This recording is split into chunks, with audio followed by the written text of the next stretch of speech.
Hello everyone, this video is a top 10 worst game list that you most likely already figured out by the title of this video, but let's stop yapping and get to the list. Sonic Lost Road on the 3DS is a pretty mixed bag for me. While there are some ideas I like about the game, the cons definitely outweigh the pros. Let's begin with the positives of the game. The music is phenomenal.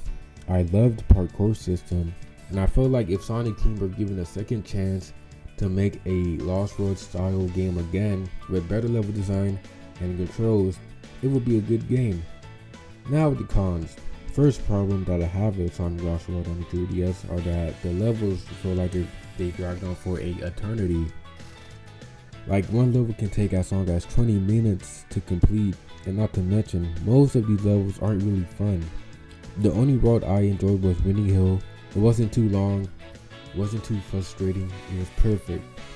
But after Desert Ruins, I just wanted to turn off my 3DS off and play something else. Overall, Sonic Lost Road on the 3DS isn't the worst Sonic game of all time, but the gimmicks of the game make this my 10 least favorite Sonic games. Sonic 4 Episode 1 isn't a very good game in my opinion. It is just a rehash of previous levels from old Sonic games. Take Splash Hill and Casino 3 Zone for example. Both obvious nods to Green Hill from Sonic 1 and Casino Night from Sonic 2. And not to mention, the game doesn't even look good. Sonic looked like he oiled himself up with lotion or lube or something. But on a positive note, I really like the soundtrack for the game. I have no idea if that's a unpopular opinion or not, but overall, Sonic 4 Episode 1 isn't the worst game in existence, but I don't like it at all for the thing that it does.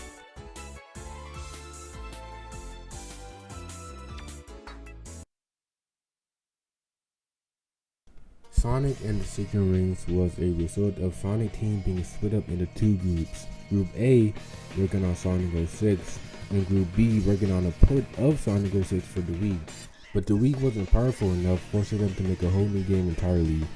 And that new game was Sonic and the Secret Rings. Sonic and the Secret Rings has a Borean Nights theme and a pretty decent story. The gameplay, however, is not really all that great. First of all, Sonic moves automatically, and it's your job to tilt the remote in the direction you want Sonic to turn to. Now the problem arises with the fact that Sonic doesn't feel good to control at all. If you want Sonic to control better, you would need to acquire skills that are unlocked as you play through the story. I don't know why they would make a system like that, but what are you gonna do? Overall, Sonic and the Secret Rings is a game that had potential to be great, but with the motion controls and jank, the game leaves a bitter taste in my mouth. Sonic Forces is a game that I don't completely hate. First, let's start with the pros of the game. The soundtrack is amazing, which is a given for most Sonic games, and the game looked pretty good due to a new version of the Hedgehog Edition produced by Sonic Team. Okay, that's it. Let's start complaining now. First of all, the animation for the game is pretty non-existent. Sonic doesn't even have a auto information when you don't touch the button. The animation in general is a downgrade from old games like Sonic Unleashed and Sonic Lost Road. And the gameplay is probably the most boring experience I had in a game in a long while. First, let's start with Modern Sonic. Modern Sonic doesn't feel good to play as in this game as his controls feel stiffer than the previous Sonic games, and the level design for his stages are just not fun to run through. And then there's Classic Sonic, which, just like Modern Sonic, also doesn't feel good to play as. Classic Sonic in general felt like a forced addiction in the game to be his role in the story and gameplay. And then there's the Avatar. The Avatar is just a Modern Sonic clone without the ability to boost. I like the concept to include a Sonic Predator OC, but the execution is just terrible. Overall, Sonic Forces is just a game that I do not enjoy to play due to its story gameplay and forced addition of some major characters. Sonic R is a very guilty pleasure game for me. While yes, it is not a good game, the soundtrack for the games has carried the whole thing for me. Like, just listen to it. All I need is you for always and forever. All you need is me. Remember when I said all we need is love for us to be together. 'Cause you're my number one. All I need is you for always and forever. All you need is me. Remember when I said all we need is love for us to be together. Like, they were really cooking in that studio. Now you guys are probably wondering, what exactly is wrong with the game to be a guilty pleasure game for me? Well, the problem with the game are the controls. The game just feels so stiff to play. You can turn to ease it out, but turning in this game barely helps. And not to mention, the graphic doesn't exactly hold up today. But that's all I really have to say about Sonic R.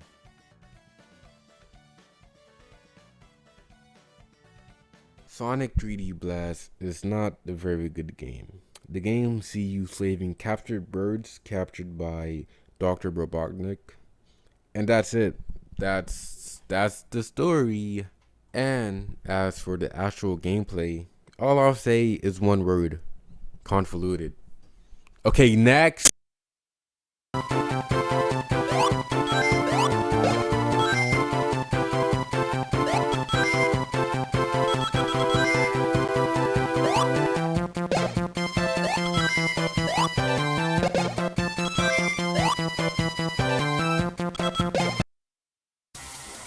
Sonic Free Riders was the third and final Sonic Riders game in the franchise, and for good reason.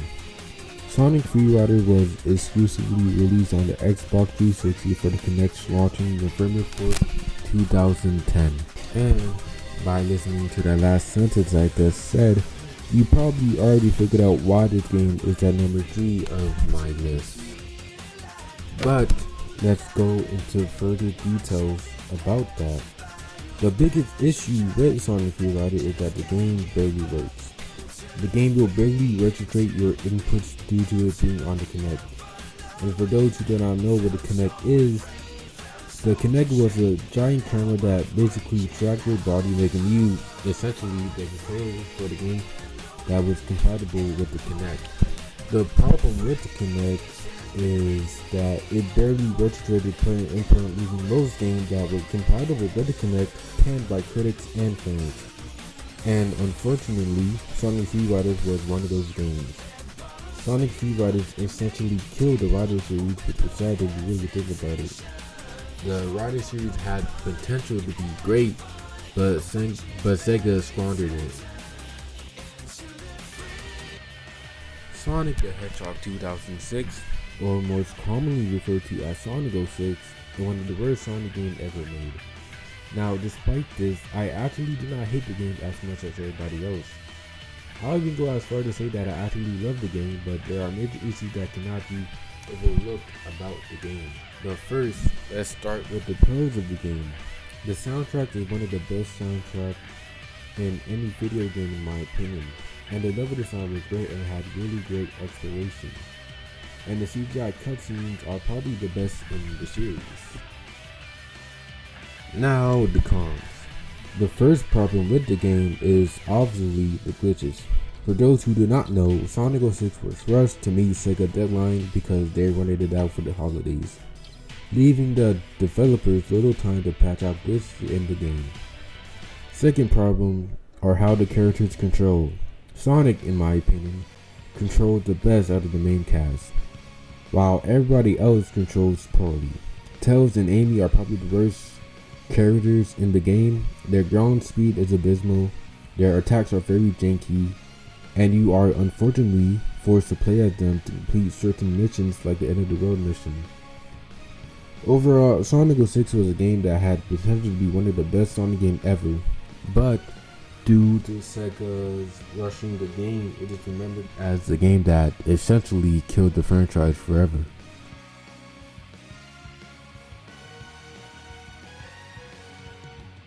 Sonic Boom Rise of Lyric was a game developed by the company Big Red Button.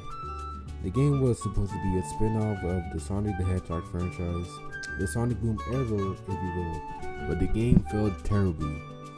The game was filled with glitches, optimization issues, and just repetitive and boring gameplay, which was a result of Sega. Sonic Boom Rise of Lyric was originally called Sonic Origins. It would have focused on the four-player concept. However, due to a 3-game exclusivity deal with Nintendo, the game was changed drastically. Sonic Boom Rise of Lyric ran on a CryEngine, which was not intended to run on the Wii U, which led to the game being unoptimized and full of glitches. Overall, Sonic Boom Rise of Lyric was a game that many people see as the second game to kill Sonic again after 06. I hope you guys enjoyed the video. Make sure to subscribe and leave a like, and be sure to let me know your top 10 least favorite Sonic games in the comments. But that's all I have to really say for now. So, bye.